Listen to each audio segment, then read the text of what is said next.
Talvez você pense que está aqui porque eu vim. Talvez você pense que está aqui porque você viu um anúncio, uma divulgação, alguém te convidou. Eu não sei por que motivo você pensa estar aqui.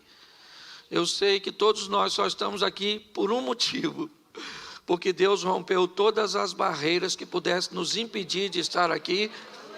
E Ele nos trouxe. A desculpa que Ele te deu, eu não sei. Certo? Eu vim porque disseram que vi um cara engraçado. Eu nem sou tão engraçado assim. Eu vim porque um chato me convidou. A pessoa é chata mesmo, mas você tinha que vir. Ok?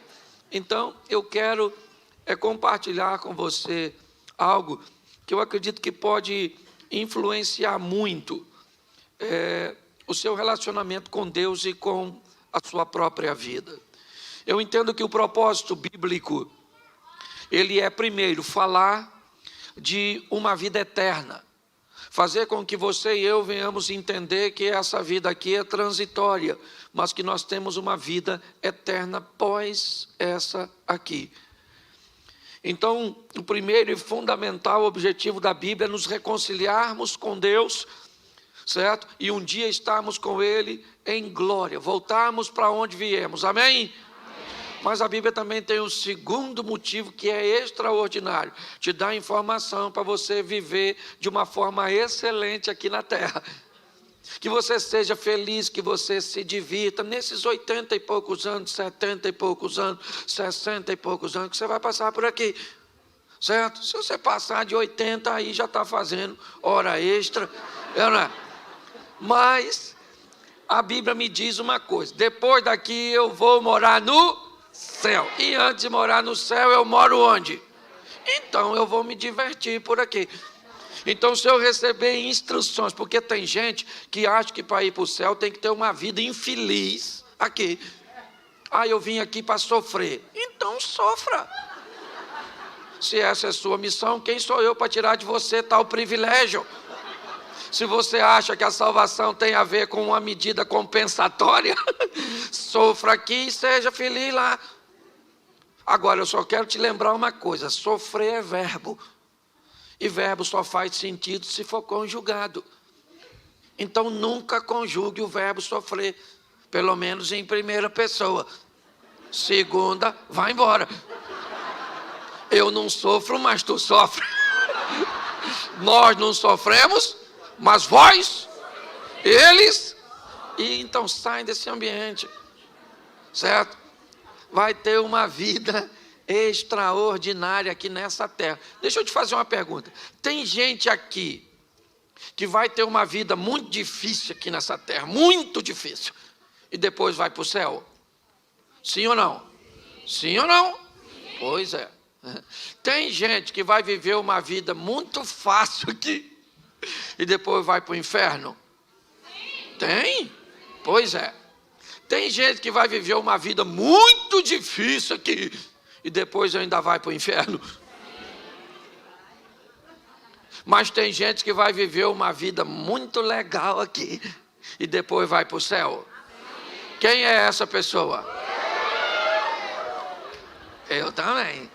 Eu não vim aqui para sofrer, certo? Então eu tenho que entender que a Bíblia diz que Deus é o mesmo sempre. Ele não muda. Nele não há sombra de variação. Então, muita gente passou por essa terra aqui e teve uma vida boa. Não é verdade? E muita gente passou e passa por essa terra e tem uma vida ruim. Então, se Deus não muda, o que está acontecendo com pessoas que têm uma vida legal e pessoas que têm uma vida de muito sofrimento? Se Deus é o mesmo, o que está acontecendo é que tem pessoas tomando decisões erradas. E essas decisões trazem para a vida delas consequências ruins. Mas Deus não está nisso. Ou só está pregando vida fácil? Eu não estou pregando vida fácil. No mundo tereis? Isso aí. Mas Jesus disse: eu vim para que tenham e a tenham em... Porque a aflição é pontual, vida que é abundante. Entendeu? No mundo tereis? Quando? Lá uma vez ou outra. Uma aflição com sua esposa, uma aflição com seu filho, uma aflição com dinheiro, uma aflição com a doença. Quando? Lá uma vez ou outra. A minha vida toda de aflição. Isso não é vida, isso é saga. Entendeu? Isso não é vida. Então, eu preciso que você entenda que grande parte daquilo que você vive é nada mais, nada menos que resultado daquilo que você fez. Então, entenda isso. Nós precisamos ter uma vida boa aqui. Por quê? Porque Jesus está querendo alcançar outras pessoas.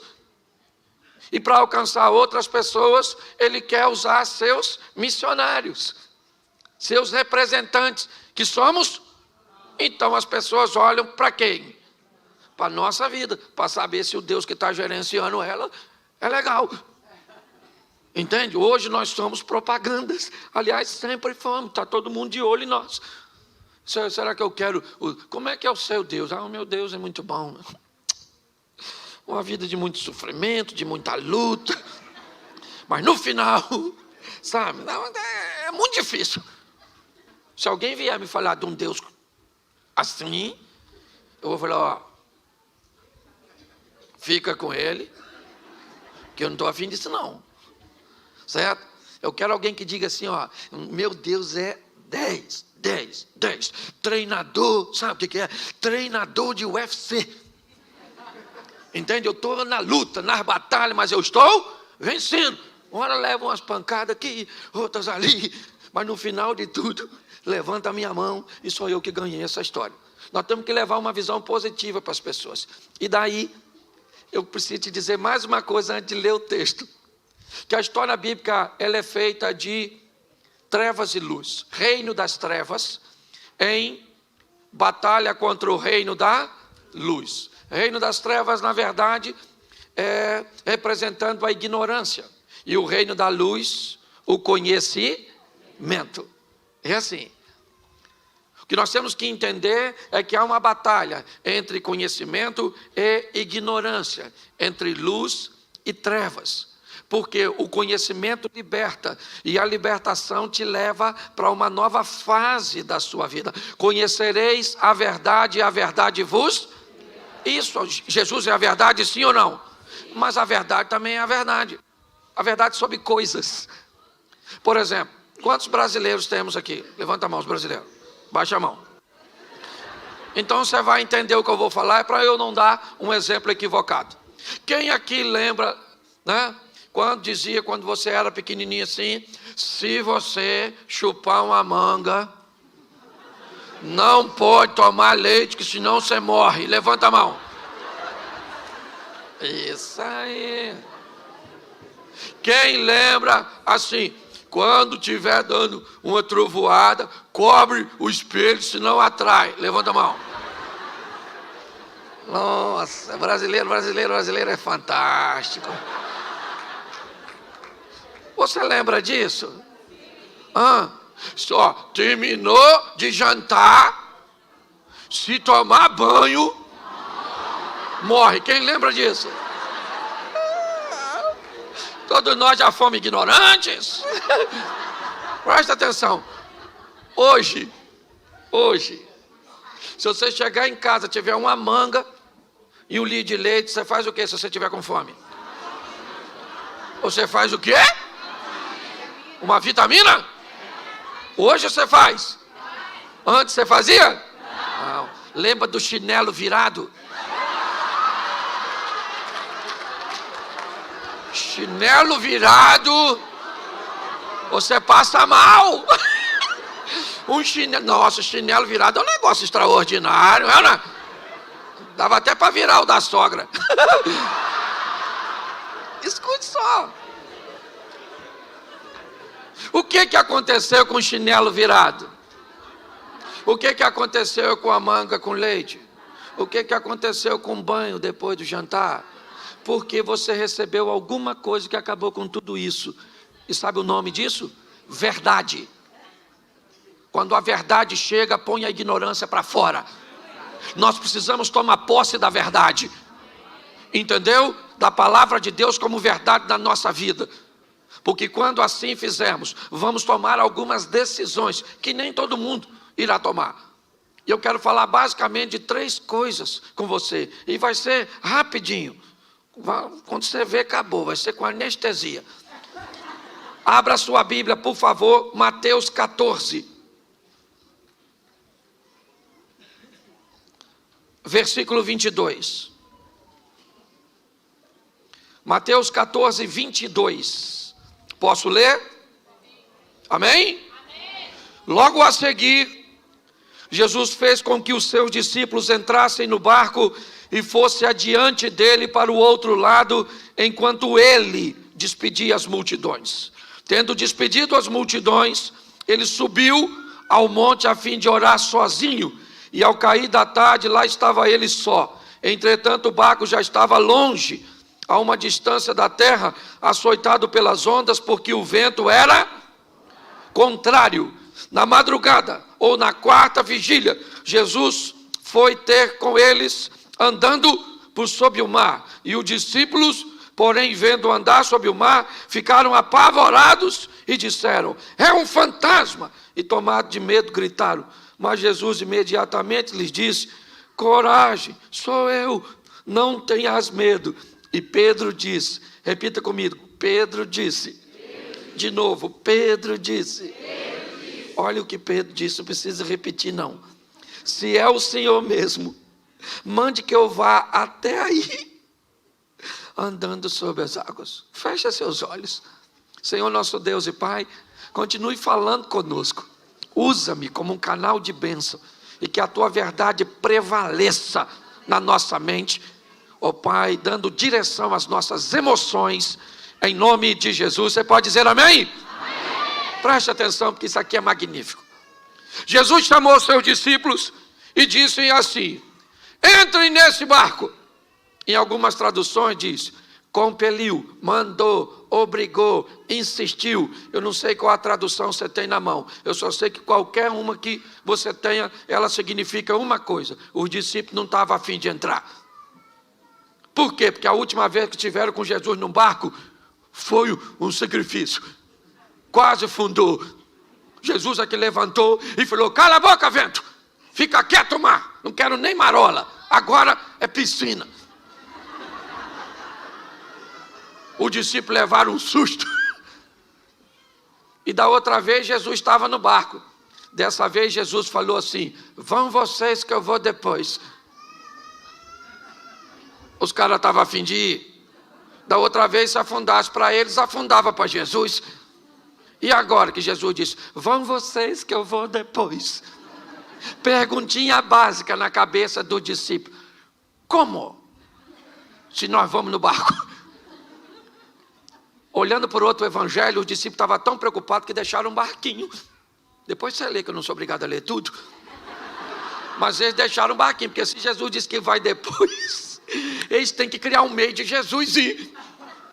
Entraram no barco e foram. Jesus disse o quê? Vão vocês, que eu vou despedir a multidão, vou fazer uma oração e depois eu vou. E os discípulos foram, sim ou não? Sim. O vento era contrário, escureceu. O texto diz que Jesus foi encontrar com ele na 4ª vigília. Tu sabe que hora é 4ª vigília? Tem gente que não sabe nem que hora é a primeira. Bom, vamos lá. A primeira vigília começa às 18 horas. De 18 a 21, primeira vigília. Jesus foi? Então até às 9 da noite Jesus não chegou. Certo? De 9 à meia-noite, a segunda vigília. Jesus chegou. O vento contrário. De meia-noite às 3 da manhã. Jesus chegou. Ele falou que ia. Pois é, há quanto tempo você está escutando que Jesus falou que está vindo? E aí parece que está demorando, né? Pois é, mas fica pronto, porque ele falou que vai vir, ele vem. Tem gente que quer saber se é milenista, pós-milenista, pré-milenista. Segundo a informação que eu recebi é o seguinte: eu vou voltar, arrumo as malas e fica pronto. Se é antes, durante, depois, isso não é importante, fica prontinho, porque a hora que cantou, a gente orrar para fora, e quem ficar resolve com Cuidado que você pode estar rindo de você, é ou não? Escute só. Olha só. 3 horas da manhã vai mudar de terceira para quarta. E aí começa, aí a partir das 6, hora primeira, hora segunda, hora terceira, aquela coisa. Certo?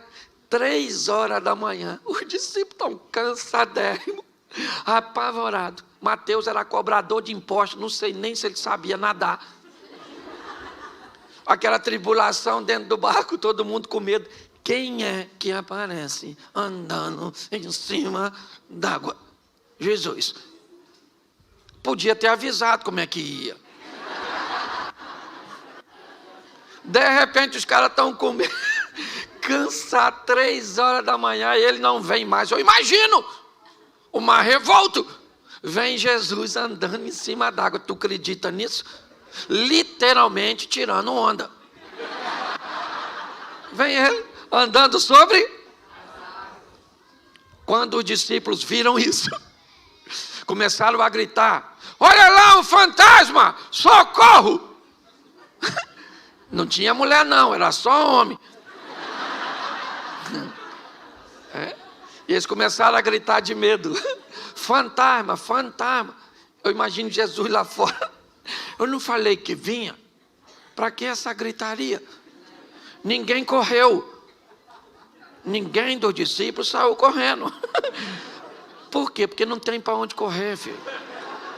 Nessa vida ou você enfrenta ou você enfrenta para ganhar, ou você enfrenta para... Mas você é obrigado a enfrentar. Por isso Jesus disse: eu vou estar com você nessa peleja, para que você enfrente e saia vitorioso.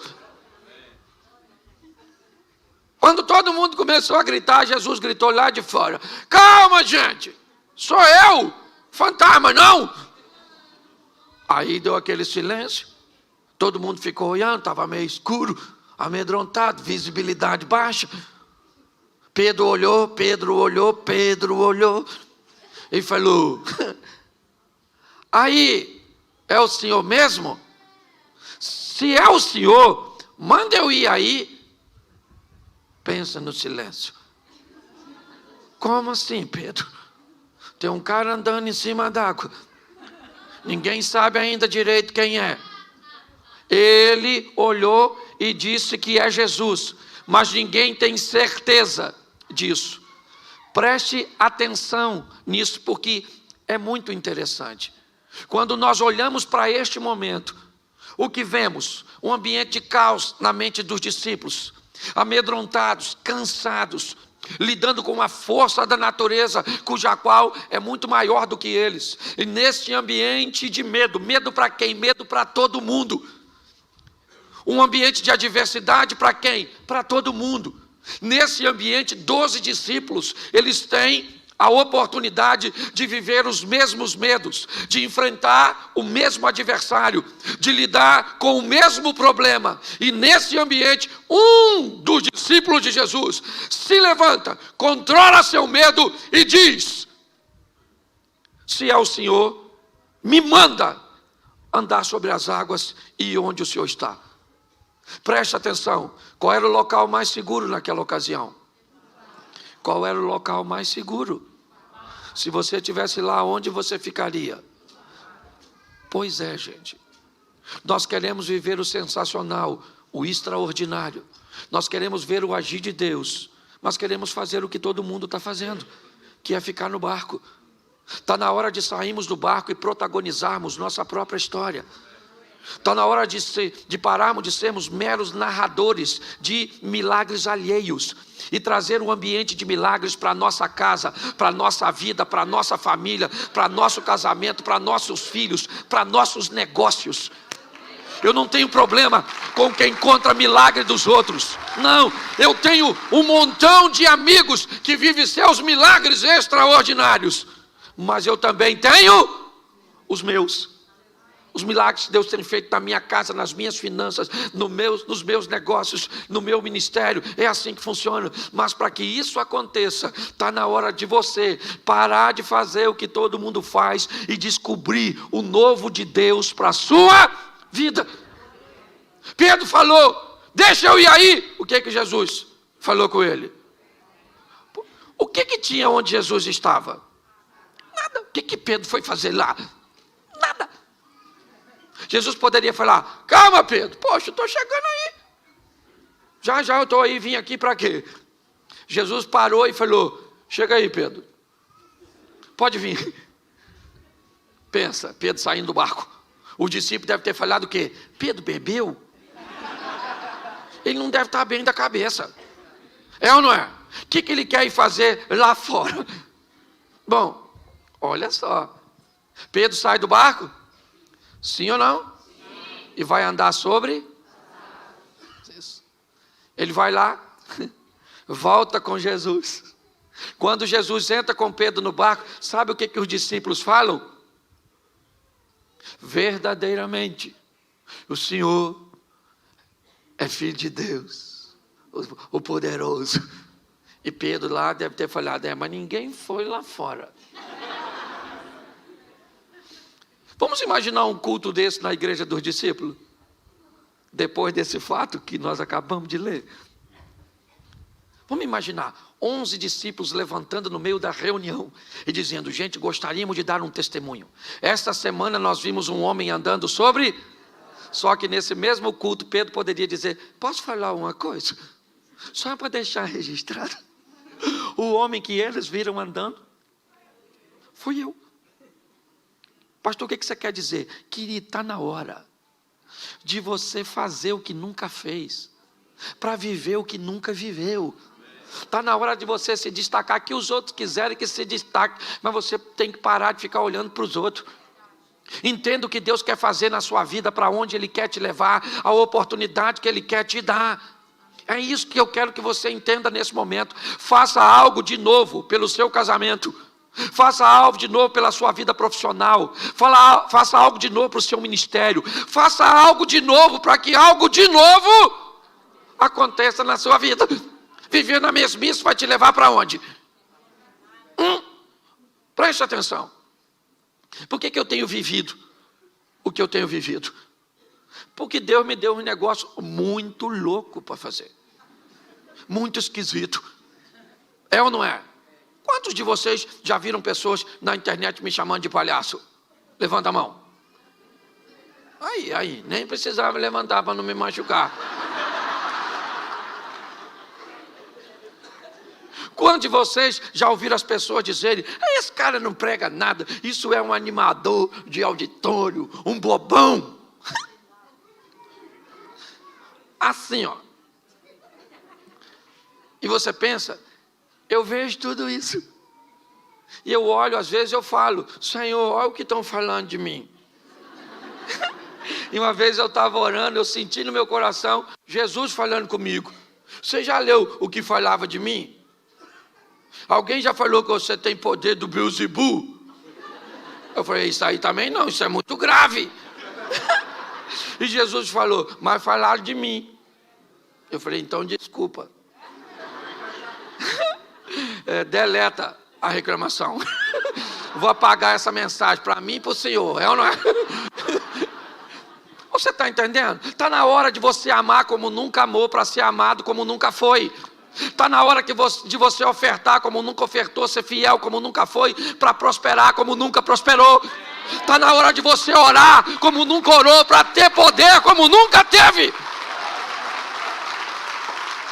Está na hora de você cuidar de seus filhos como nunca cuidou, para amanhã eles cuidem de você como você jamais imaginou que eles cuidariam. Está na hora de nós fazermos o extraordinário. Sensacional. Saia desse barco, meu filho, e vai andar sobre, porque você vai ter história para contar. A respeito de quem? De você mesmo. Isso. Porque a irmã, sabe aquele que passa por cima da nota de 100 euros e o de trás diz: achei.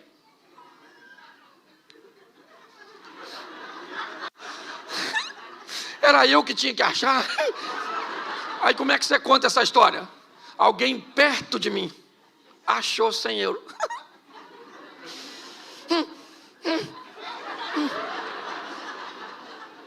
Hoje eu vejo muita gente, certo? Que na hora de contar suas histórias diz que elas aconteceram onde? Pertinho dele.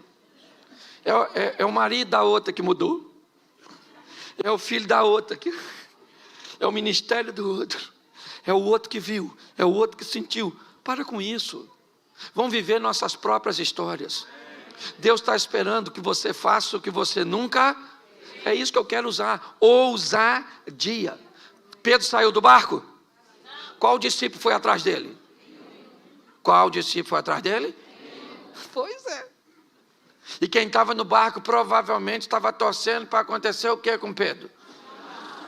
Porque quem não sai do barco detesta ver gente que sai. Eu imagino, Tiago e João eram sócios de Pedro no barco. O que eles devem ter pensado quando Pedro saiu? Deixa aí. Se morrer, a sociedade melhora na porcentagem. Sim. Posso falar uma coisa para você, marido? Faça o que você nunca fez para essa mulher. Você gostaria de ter uma esposa como princesa? A pergunta é muito simples. Você é capaz de se transformar num príncipe?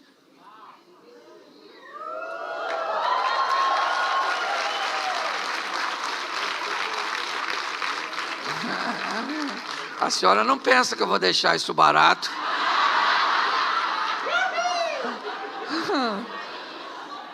A senhora não pensa. A senhora gostaria que seu marido fosse um príncipe? Pois é, para viver com quem? Com a senhora?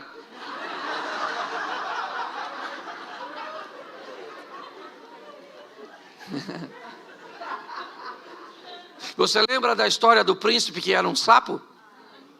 Lembra? Quem beijou? A princesa. Quem se torna príncipe e princesa tem poder para transformar sapos. O que acontece é que nós não estamos mudando porque estamos esperando o outro mudar. Exatamente. E tem que começar por alguém. E esse alguém quem é? Sou eu. É isso aí, eu. Ninguém falou, só eu e a dona aqui. Porque quando nós falamos alguém tem que mudar menos eu, porque eu já nasci pronto. E ninguém muda.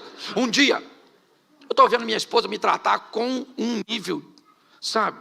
Mas pensa assim, aquela coisa extraordinária, exponencial. E aí eu estou lá, falei, essa mulher está tão boa.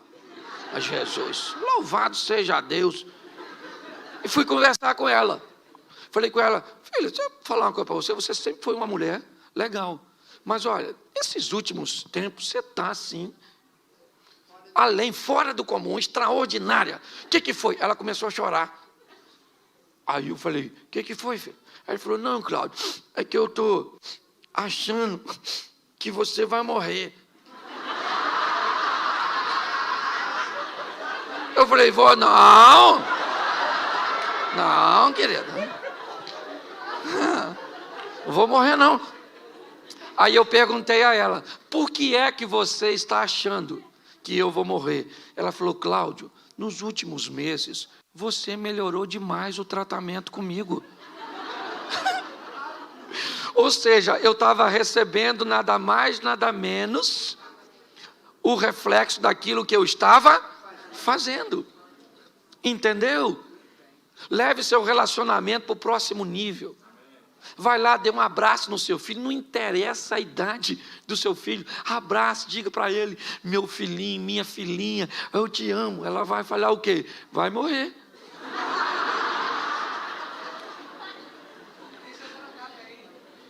Deixa eu te falar, alguém tem que mudar. Eu gosto de uma história de um camarada, que a casa dele estava bem bagunçada, bem, assim, certo? Estava bem estranha.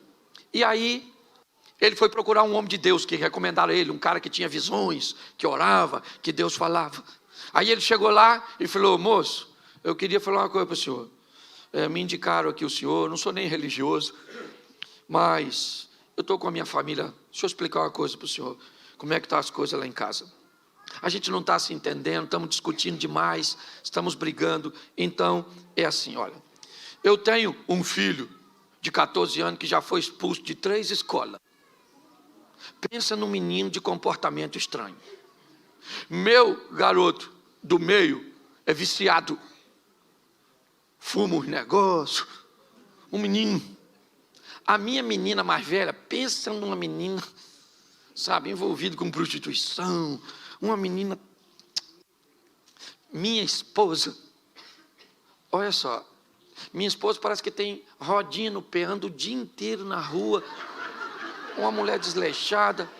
E eu também não estou aqui só para falar mal dos outros, não, entendeu? Até porque minha sogra mora lá em casa, e pensa numa mulher, olha, e aí eu bebo mesmo, eu bebo porque eu não aguento isso. Então eu queria que o senhor fizesse uma oração por mim, porque minha casa acabou. O homem orou por ele, e assim que terminou de orar, falou: Deus me deu uma visão. Ele falou: então o senhor fala comigo, porque eu preciso resolver minha família. Ele falou: eu vou explicar uma coisa que Deus falou comigo. Deus falou comigo que Jesus Cristo, o filho dele, está lá na sua casa disfarçado em uma das pessoas, e vocês estão tratando mal o filho dele, e por causa disso a sua casa está assim. O homem falou: o que o senhor está falando? Um dos integrantes da minha família, nosso Senhor Jesus Cristo? Vê se seu endereço é esse mesmo aí nessa visão do senhor, porque tem alguma coisa de errado. A qualidade das pessoas lá em casa não cabe Jesus. E o homem falou: olha, não tem. Foi o que Deus falou comigo. Ele foi para casa, no caminho ainda tomou mais alguma coisa e foi para cá. Chegou em casa, reuniu a família e falou: fui no homem de Deus que falou para mim um negócio muito esquisito. Falou que um de nós aqui é nosso Senhor e Salvador Jesus Cristo, e nós estamos tratando mal ele, e eu quero que vá falando quem é.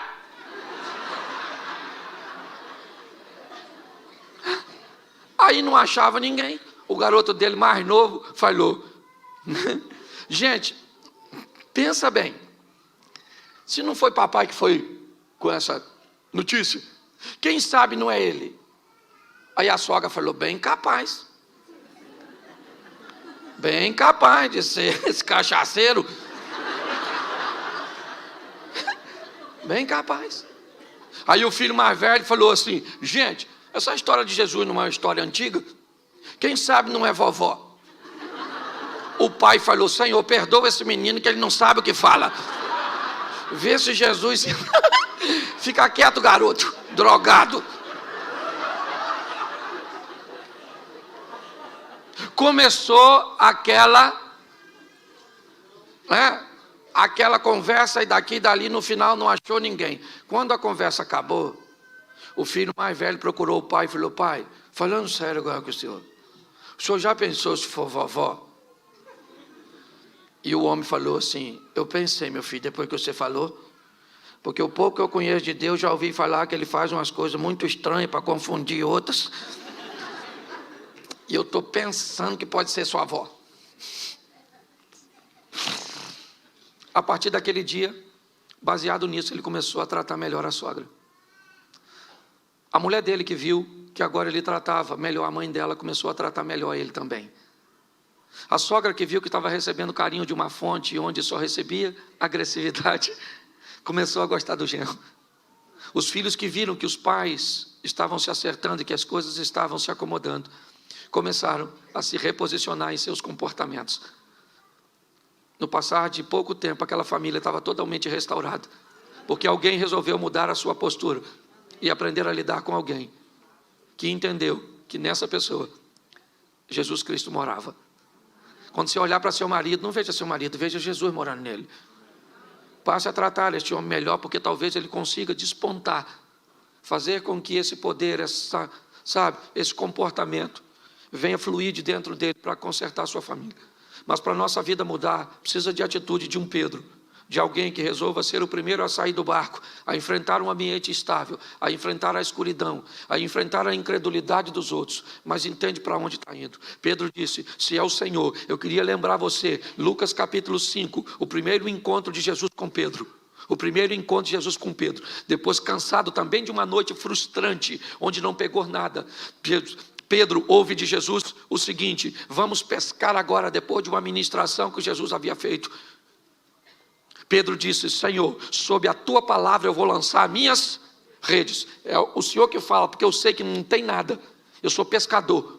Eu entendo, acabei de vir de uma noite que não peguei nada, só cheguei aqui com minhas redes sujas, acabei de lavar e o Senhor manda lançar de novo, então diga onde eu devo jogá-la. É esse mesmo Pedro, que sabendo disso na primeira experiência, disse lá no final: se o Senhor falar, se o Senhor mandar, eu vou andar sobre as águas. Pois é, Cristo me mandou nessa manhã aqui dizer para você que você está autorizado a andar sobre as águas para viver os milagres que Ele tem para a sua casa, para a sua família, amém? Mas Ele precisa, sendo o mesmo, que você não seja mais o mesmo, entende? Ele continua o mesmo e nós temos que mudar para levar nossa vida para um outro estágio, para uma outra dimensão. Posso ouvir um amém? Eu quero usar um outro texto. Abra sua Bíblia aí, 1 Samuel, lá no Velho Testamento. 1 Samuel, capítulo 16. Eu acho que é isso.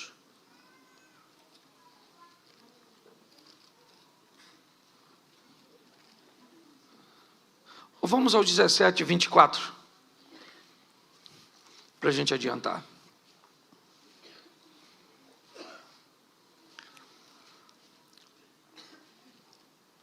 Repita comigo 24. Todos os israelitas, vendo aquele homem, fugiam de diante dele com muito medo, e diziam uns aos outros: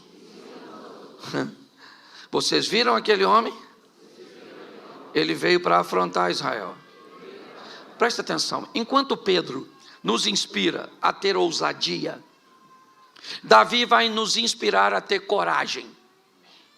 Preste atenção, o texto diz que há um ambiente de guerra no vale de Elá, ou de Socó, não sei como é que está a sua tradução. E nesse ambiente de guerra, há um soldado muito poderoso, vindo das tropas inimigas dos filisteus, certo? E a proposta dele não é que haja guerra entre as duas nações, mas que haja um duelo, onde um soldado de Israel vai aceitar o convite para duelar contra esse soldado filisteu, Golias, um gigante, e não gigante simplesmente pelo tamanho, mas pela estrutura de indumentária de batalha que ele carregava sobre si. Só olhar para um homem, certo, de uma nação inimiga, vindo com aquela couraça, com aquele escudo, com aquele capacete, aquele homem na verdade era a representação de um tanque de guerra. Por isso que todos olhavam para eles e sentiam medo. Uns conversavam com os outros: viu o gigante? Rapaz, o cara é grande, matador desde garotinho, ninguém pode lutar com ele. Estavam certo ou errado? Claro que estava certo. Olhou para o cara é grande, quase matou a mãe dele quando nasceu. O cara extraordinário era o Golias. Olha só, e agora quem é que chega no vale de Socó, puxando um jumentinho? Davi. Estacionou o jumento.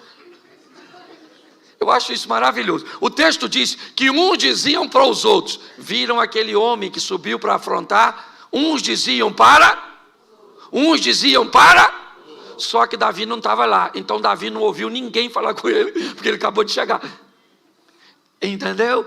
Uns falavam para o outro, uns viram, está difícil, o cara é grande, nossa, grandão, olha, a espada, o escudo, a lança, nossa, que medo. Davi está escutando isso? Davi está matando o leão, matando o urso, o menino está arrebentando. Olha só, então ele chega limpinho, porque é isso, eu queria limpar a sua mente hoje. Eu queria limpar a sua mente dessas palavras negativas. O ambiente é muito difícil. A situação é muito desafiadora. Meu Deus, vida, céu. Não, querido. É olhar para o gigante e dizer: Senhor, é grande mesmo. Dependendo da religião, benza a Deus. Isso é legal, olhar para a situação né? Que ela tem tudo para te amedrontar, para te acovar.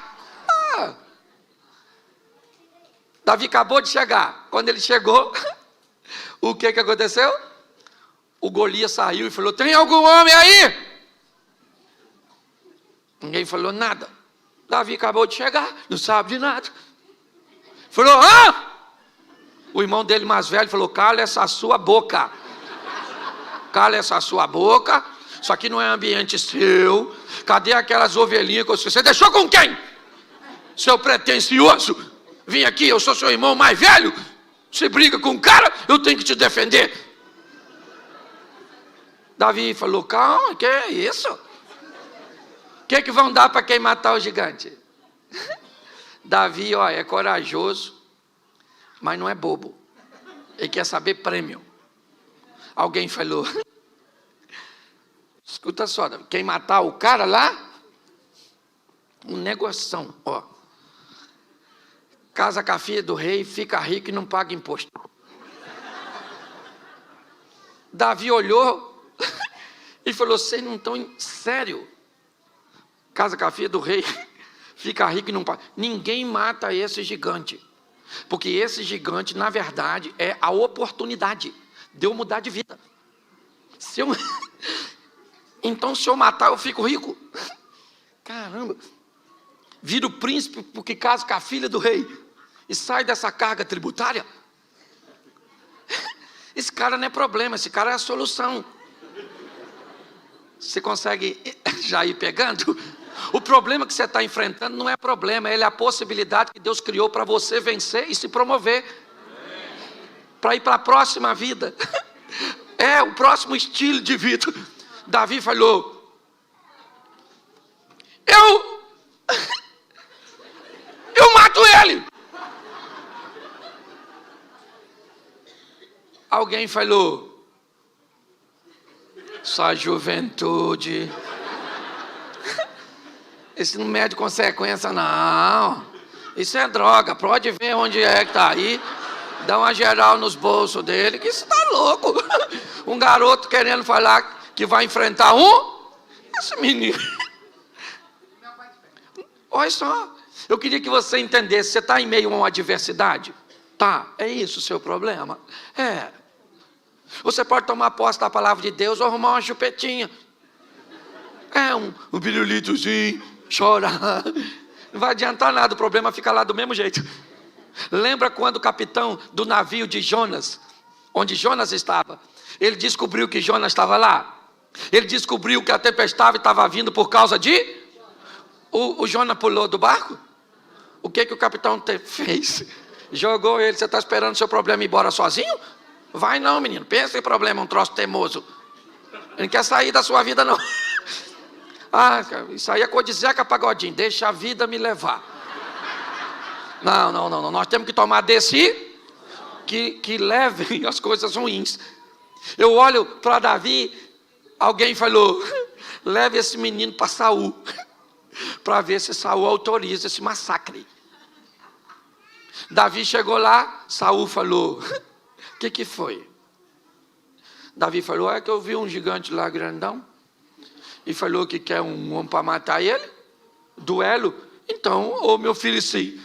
Saul deve ter falado: garoto, eu já estou com tanto problema, meu filho, e é você que toca para me dormir. Ai, meu Deus. Mas vai lá, pelo menos nós vamos ter um menino para desafiar um gigante.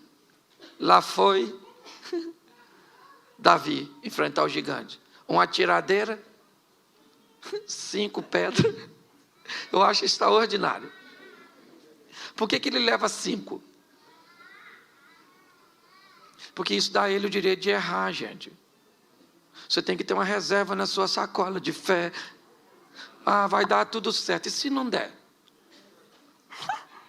Você tem que ter o plano B. Plano B não é falta de fé. É só plano B. Se o A não deu, vamos no B. Outra pedra e outra pedra. Tem gente que vai dar tudo certo. E se não der? Se não der, morremos. Já era, já foi. Você já viu todo herói? Lembra do Rambo? Ele tinha uma metralhadora, sim ou não? Mas aqui, na cinta, ele tinha uma?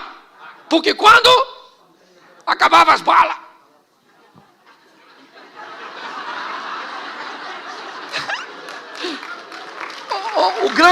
a grande questão da história é que nós achamos que às vezes as coisas vão acontecer logo de início. Vá preparado. Davi foi. Eu acho isso sensacional. Com medo do gigante, sim ou não? Sim ou não? Sim. Claro. Olhou para o gigante, mas ele pensou na filha do rei. Caramba, aquela menina, poxa, só tem que viver eu, só isso.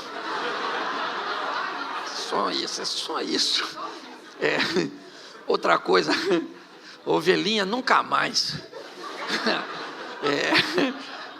Agora você é o dono da ovelha, isso aí, imposto, que é isso, imposto?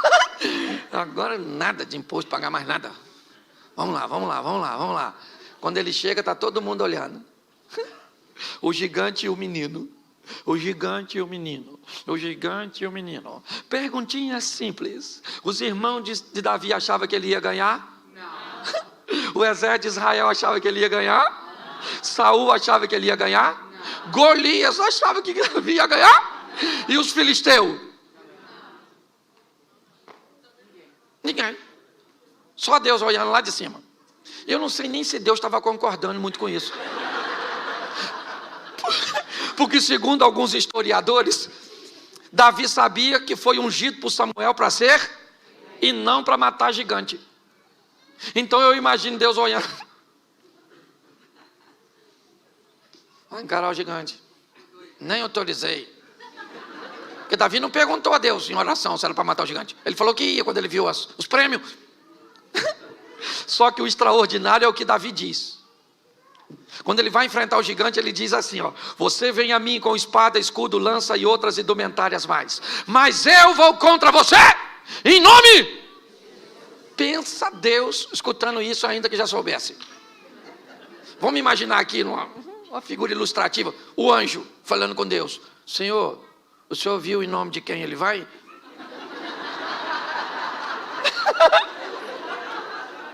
E ele falou que vai em nome do Senhor. E o Senhor dos exércitos é o Senhor. O que Deus deve ter falado? Golias morreu. Se esse camarada vai enfrentar o inimigo em meu, o inimigo já caiu. Você está entendendo? É isso que eu quero que você entenda. Agora, isso é maneiro. Todo mundo torcendo contra Davi. Até o soldado de Israel não queria que ele matasse não, porque era uma vergonha aquele menino matar gigante. E aí tá lá. Davi falou: vou dar uma pedrada na cabeça desse cara. Ô gente, isso para mim inspira a sua juventude. Porque quando é que a gente resolvia coisa na pedrada? O maior vinha te bater, o que você fazia? Vem agora, vem. O cachorro vinha te pegar, você fazia o quê? Pegava na pedra. Escute isso. Você pode rir, não tem problema, isso faz parte do meu ministério. Você não pode perder a mensagem. Suas batalhas só serão vencidas se Deus estiver à frente dela. É com ousadia, fazendo o que ninguém faz, que você vai chegar onde ninguém chegou. Não queira o posto dos outros, queira o local que Deus tem para você. Quando eu olho para esse momento, o que eu vejo? Eu vejo um menino num ambiente de incredulidade, mas um menino que tem uma história com Deus. Foi isso que ele disse para Saul: eu matei leão, eu matei urso. Eu tenho experiências com Deus num ambiente onde ninguém é capaz de enxergar. E é no anonimato que nós aprendemos que Deus vai nos dar oportunidades extraordinárias. Entendeu? Às vezes queremos ser ovacionados, vistos, reconhecidos, mas aprendam uma coisa: é na intimidade, é no secreto, é na oração da madrugada, entendeu? É naquelas coisas particulares que a nossa fé vai se fundamentando, que vai se estabilizando. É isso. Davi chega agora num ambiente de notoriedade, é verdade, mas trazendo consigo uma bagagem do escondido, é ou não é? Da experiência entre ele e Deus. E ele mata o gigante. A pedrada atinge exatamente, certo? A fronte do gigante e ele cai. Ele morreu, o gigante? Não, Davi pega a espada do gigante. Isso também é uma boa lição. E corta a cabeça do gigante. Posso te dar um exemplo que pode parecer estranho? Você já viu alguém na rua sem dente? Já viu alguém na rua sem braço? Já viu alguém na rua sem cabelo? Já viu alguém na rua sem cabeça? Não. Porque quem corta a cabeça resolve o problema de uma vez por todas. Pare de dar paliativo para o seu problema. Entre nele para vencer de uma vez por todas. Corte a cabeça desse problema. Extirpe este mal de uma vez por todas. Davi agora entra no arraial com a cabeça de Golias nas mãos. E sabe o que é mais interessante? Ele casou com a filha do rei? Não. Saul não deu Merabe para ele, deu para outro indivíduo. Saul fez Davi ficar rico? Não, porque quando Davi vai se casar com Mical, Davi diz que não tem como ser genro do rei, porque não tem recursos para pagar o dote. E provavelmente a casa de Jessé, ou seja, de Davi, continuou pagando impostos.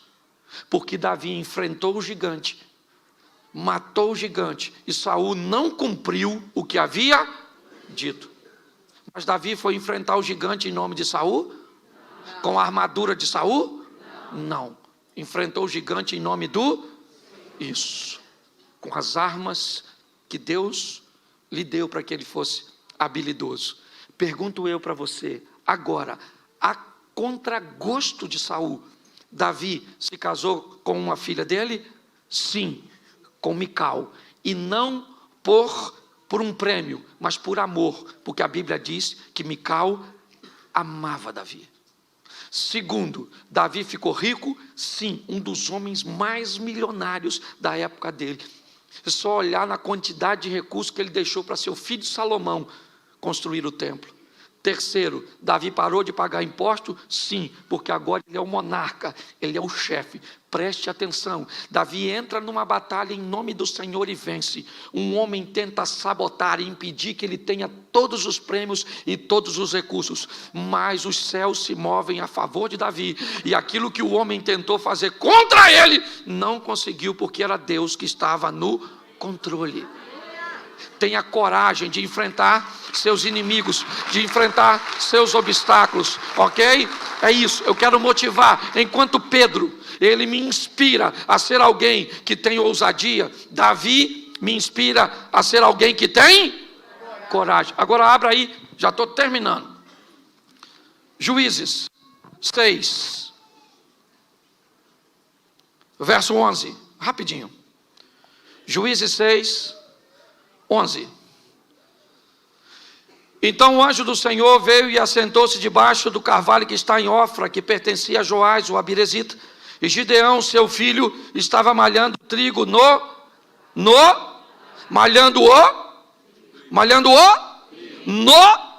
Olhe para mim agora, porque eu preciso terminar com você aqui. Primeiro, você sabe o que é um lagar? Sim, um tanque para beneficiamento de uvas, onde as uvas eram pisadas. Certo? Você sabe que para se malhar um trigo precisava de ter uma eira, um campo aberto, mais ou menos como um local de secar café, onde jogava o trigo, passava algo em cima e depois se recolhia. O texto diz que Gideão está malhando o trigo. Num lagar não era um ambiente adequado para se malhar o trigo. Porém, ele não pode fazer isso em campo aberto, porque há um problema com os midianitas. Pergunto eu para você, para Davi malhar o trigo, ele precisava de uma eira, sim ou não? Para Gideão malhar o trigo, ele precisava de uma eira, sim ou não? Sim ou não? Mas ele tinha? Não. Ele precisava? Mas ele tinha? Não. O que ele tinha era o lagar era apertado? Era inapropriado? Era desconfortável? Mas era o que ele? Sabe o que isso representa? Que Gideão precisava de algo que fosse o seu ideal. Mas na verdade, o que ele tinha no momento era a sua realidade. Eu preciso encarar a minha realidade para alcançar meu ideal. Se eu não tiver forças, se eu não tiver ousadia para encarar a minha realidade, eu nunca vou para o meu ideal. Qual é a minha realidade financeira hoje? Qual é a minha realidade de saúde hoje? Qual é a minha realidade espiritual hoje? Qual é a minha realidade? O que eu estou enfrentando hoje? Isso é minha realidade. Quando eu olho para este homem, eu olho alguém que é capaz de enfrentar a sua realidade para alcançar o seu ideal. Hoje, pessoas, mediante as suas realidades, elas se embotam, elas se comportam de forma ruim. Já que eu não tenho, querido, vou falar uma coisa para você. O primeiro carro que eu tive na minha vida foi uma Brasíliazinha velha. Ela esquentava bobina. Eu tinha que andar com 1 litro d'água e com um pano molhado, porque aí eu amarrava o pano molhado na bobina e ela andava. Depois troquei por um Voyage. Não sei se eu estou falando dos carros aqui, talvez você não lembre, mas era um carro melhorzinho, um pouquinho. Mas eu comprei ele de noite quando estava chovendo. O cara me enganou. E aí eu troquei por outro carro que se apaixonou por reboque. Uma vez ele parou, eu indo do Rio para São Paulo, e eu mandei rebocar, levar para uma oficina, e quando ele desceu do reboque, que o mecânico ligou, ele pegou. E aí o mecânico olhou para mim e falou: mas o que ele tem, senhor? Eu falei: vontade de andar de reboque. Eu só quero que você entenda que às vezes vai fazer parte, você vai ter momentos e coisas na sua vida que não são seus mas são suas, e você precisa trabalhar a sua realidade para alcançar seu ideal. Porque todo aquele que invocar o nome do Senhor será salvo. Como, pois, invocarão aquele em quem não creem? E como crerão naqueles de que não ouviram? E como ouvirão, senão a quem pregue? E como pregarão, se não forem enviados? Como está escrito: quão formosos os pés dos que anunciam o evangelho de paz, dos que trazem alegres novas de boas coisas. Mas nem todos têm obedecido ao evangelho, pois Isaías diz: Senhor, quem creu na nossa pregação? De sorte que a fé é pelo ouvir, e ouvir pela palavra de Deus. Romanos capítulo 10, versículo 13 ao 17.